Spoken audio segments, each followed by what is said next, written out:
Merhum Başbuğ Alparslan Türkeş'in de dediği gibi, ülkücü fakire efelik, zengine köpeklik yapmaz. İslam'dır elbette en yüce ülkü, neyleyim Allahu Ekber demeyen türkü. İtin kavgası et, yiğidin kavgası bayrak içindir. İt kemik için avunur, yiğit bayrak savunur. Ülkücü verdiği sözü tutmadıysa şayet, onu 3 yerde arayınız: hastane, hapishane ve mezarlıkta.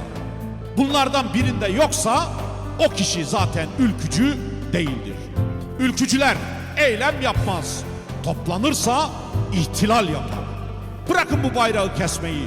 Bu memlekette en pehlül ülkücünün bir ceketinin düğmesini bile koparamazsınız. Ne demiş Başbuğ? Mevzu vatansa hepimiz ölelim. Mevzu makamsa hepiniz ölün.